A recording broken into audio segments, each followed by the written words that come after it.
Hi, I'm Alexa, a sports physical therapist at Nicklaus Children's Hospital. In this video, we will show you what to do between 3 and 6 months after your ACL surgery. At this point, the focus of rehabilitation is on strengthening the muscles around your leg. It is important to perform these exercises 3 to 4 times per week. You will perform all exercises on each side. You will complete 3 rounds of 10. This next exercise is a single leg bridge. First, we're going to have the patient bend your knee up to about a level of comfort. The second step is going to be you're going to activate your abdomen muscles, then you're going to activate your gluteal muscles, and then you're going to bring your other leg up in the air. Maintaining this position, we're going to bring our hips back down to the ground and bringing them back up. It's important that while you do this exercise, you are pushing from your gluteal muscles behind your hip to elevate, and you are pressing your foot down into the floor.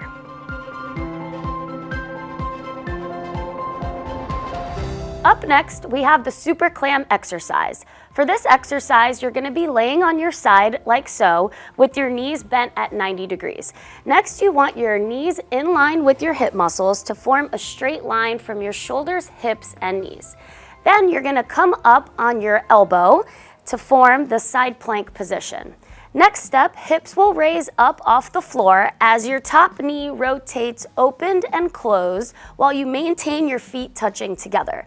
It's important here to make sure your elbow is pushing off of the floor, your abdomen muscles are engaged along with your gluteal muscles of the lower leg. For this exercise, we're going to be demonstrating a single leg tap. First, you want to find yourself a small box about 2 to 4 inches high. You're going to put your hands on your hips and you're going to stand up nice and tall on one leg on the box. The goal of this exercise is to maintain your balance on the standing limb while keeping your shoulders in a neutral position. Next, you want to use your standing limb to lower you down to the ground as your other foot taps the floor and then make your way back up. It's really important to keep your shoulders straight and also your kneecap pointing forwards.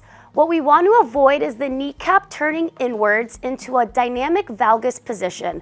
We want you to be able to be strong enough to keep that kneecap out and with good control and balance as you go up and down. This next exercise is the single leg deadlift. For this exercise, we are going to be standing on one leg with the other leg offloaded to the back.